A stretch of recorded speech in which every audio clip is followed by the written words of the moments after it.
E se a verdadeira sabedoria, na verdade, for a loucura? Parece loucura falar um negócio desse, afinal, quem em sã consciência ia querer ser chamado de louco? Mas foi isso que defendeu um dos maiores pensadores do Renascimento, um dos pais fundadores do humanismo, Erasmo de Roterdã. Ele que sozinho transformou profundamente o espírito da sua época, escreveu essa obra chamada Elogio da Loucura, que causa curiosidade até hoje, e é sobre ele que a gente vai falar aqui hoje. Meu nome é Pedro Cortá e vai começar mais um Não Precisa Copiar.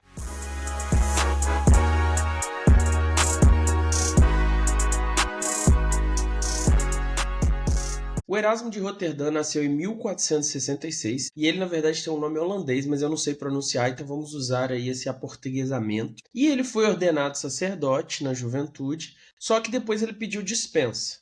Então aqui a gente já vê uma faceta importante do Erasmo. Era um homem ligado à fé, mas que não queria ao mesmo tempo estar preso às regras rígidas das igrejas tradicionais, das igrejas institucionais. O Erasmo foi um dos grandes fundadores do humanismo, e isso se deu no Renascimento, mas foi o Renascimento do norte da Europa, que era bem diferente do Renascimento italiano. Enquanto na Itália o humanismo estava ligado à arte, ao gênio, à transformação estética e a recuperação das letras clássicas seguia também esse tom estético e literário, no norte da Europa as coisas foram um pouco diferentes. Lá onde o Erasmo estava, a ideia era mais um renascimento moral, ético e educativo, pedagógico. A ideia aqui é não apenas redescobrir a antiguidade, mas usar essa redescoberta para reformar a vida cristã, reformar a educação das pessoas e transformar essa experiência de formação. E é justamente aqui que o Erasmo vai se destacar, porque não se tratava da parte dele de um humanismo pagão que queria negar o cristianismo. Pelo contrário, seu humanismo queria justamente insuflar o cristianismo de uma nova vitalidade, retornando ele para bases mais simples. Por isso ele sofria muito nos ciclos acadêmicos e não tinha um interesse só de publicar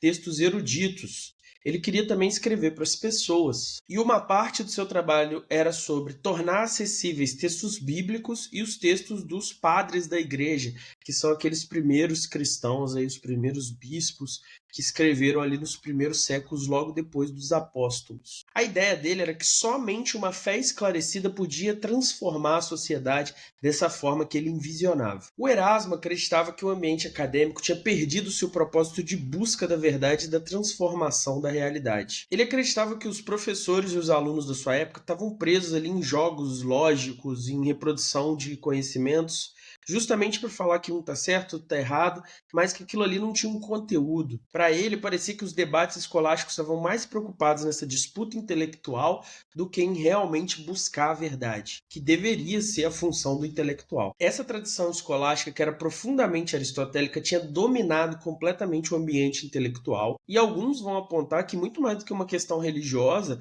aquela treta que teve ali com Galileu e com outros pensadores, era por questionar Aristóteles e não qualquer coisa relacionada à religião. Mas no caso aqui, a visão do Erasmo é que essa linguagem escolástica aristotélica ela era muito distante da vida comum, da realidade, e ela tinha perdido aí essa vitalidade. Conhecer as mais finas distinções de termos e os silogismos mais complexos que a escolástica podia oferecer tinha pouquíssimo uso para as pessoas, acreditava o Erasmo. Isso era um luxo vazio, e o conhecimento, a verdade, que deveria aproximar as pessoas de Deus, na verdade não tinha esse propósito. E aí é que ele vai encabeçar esse movimento de uma filosofia de Cristo, que não se tratava aí de um movimento acadêmico, de um movimento intelectual, mas de uma recuperação de uma certa visão de mundo cristã mais simples. E esse movimento de voltar ao essencial significa o quê? Fé sincera, caridade sem hipocrisia e esperança. Nessa mesma época que estava acontecendo a Reforma Protestante.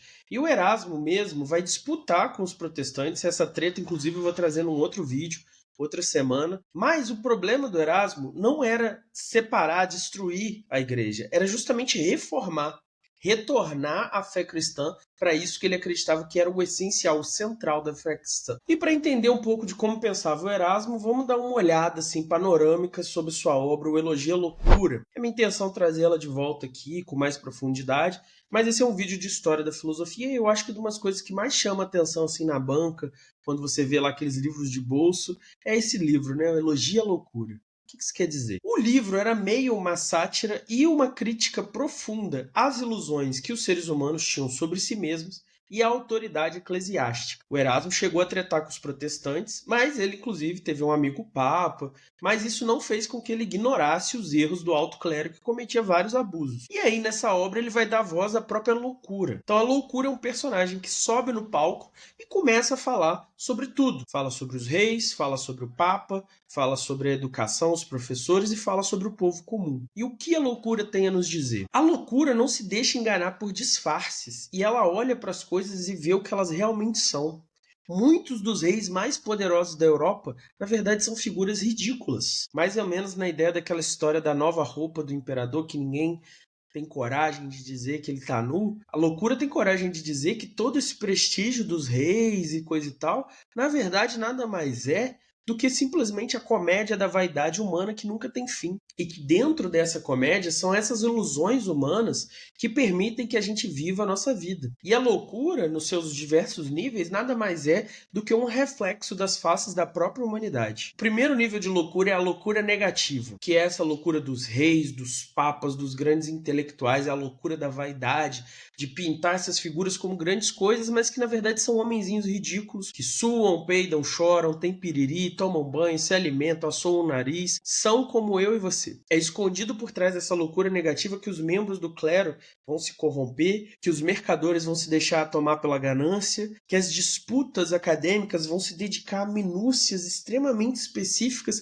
que não têm qualquer conexão com o todo, com a realidade, com a vida das pessoas. Então a ideia da sátira aqui é mostrar o poder humano como uma ilusão e a loucura de se acreditar nessa ilusão.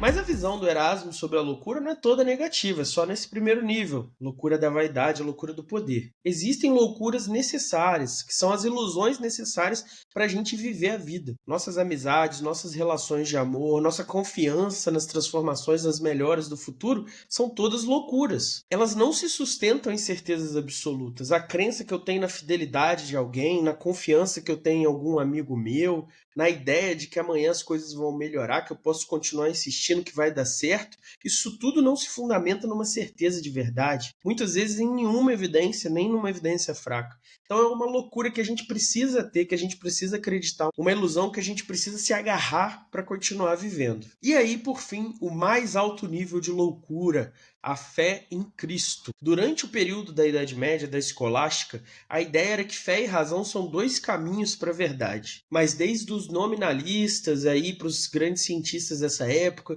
chegando no auge disso lá no Iluminismo, a ideia de que a razão é completamente oposta à fé. E o Erasmo vai dizer para o mundo racional, para o mundo com esse olhar, é loucura. A encarnação de Deus é loucura. Ele morrer na cruz é loucura. Ele fazer isso para redimir os pecados é loucura. Promessa de salvação através de todas essas loucuras, um absurdo completo. E aí ele vai lançar a mão de um recurso que já estava lá em Paulo, que é a ideia da loucura da cruz. Não fique bravo quando alguém falar que a sua fé é loucura. A pessoa está certa. É uma loucura, mas é uma loucura da ousadia. É uma loucura que não cabe nos cálculos racionais, nas minúcias racionais, mas que transcende isso tudo. É uma loucura que abre o seu horizonte para a sabedoria divina. E a ideia da ideologia da loucura é justamente escrachar a ironia do poder, da vaidade e dos supostos racionalismos dos homens. Ao mesmo tempo que escarnece desses poderosos, escarnece do procedimento das pessoas, também te convida a refletir sobre as suas ilusões, as suas loucuras que são tão fundamentais que às vezes você não enxerga em você, mas que estão lá presentes. Mas o Erasmo não queria só criticar, ele vai te apontar um caminho. E qual é esse caminho? O caminho é justamente o renascimento, que é o retorno às origens. Então, uma das coisas que o Erasmo vai tentar fazer, sozinho, diga-se de passagem, o que hoje toma vários professores ao redor do mundo, doutores pesquisando, ele tentou fazer sozinho. Reconstituir a pronúncia das línguas antigas, porque a gente sabe que o latim eclesiástico é diferente do latim lá da época do Cícero, mesma coisa o grego, então ele tenta reconstituir a pronúncia dessas línguas, voltar a estudar os textos dos primeiros padres, dos pais da igreja, para olhar essa fé original que eles deixaram através desses escritos e restaurar práticas e interpretações baseadas nisso, que vai ser algo que vai esquentar bastante o debate ali na época do protestantismo, já que os reformadores também vão mobilizar esses autores e a Igreja Católica, nos seus teólogos, também vai mobilizar esses autores nessas disputas sobre a verdadeira interpretação da fé. Retornar então à simplicidade da busca intelectual e da fé, longe da pompa do alto clero, mas também longe das disputas acadêmicas extremamente abstratas e desconectadas dessa educação da vida comum. E aí essa preocupação com a educação, com a formação, com a fé mais simples, vai fazer com que ele dedique anos a traduzir o Novo Testamento e comentar o Novo Testamento. Justamente porque ele queria traduções que oferecessem mais clareza,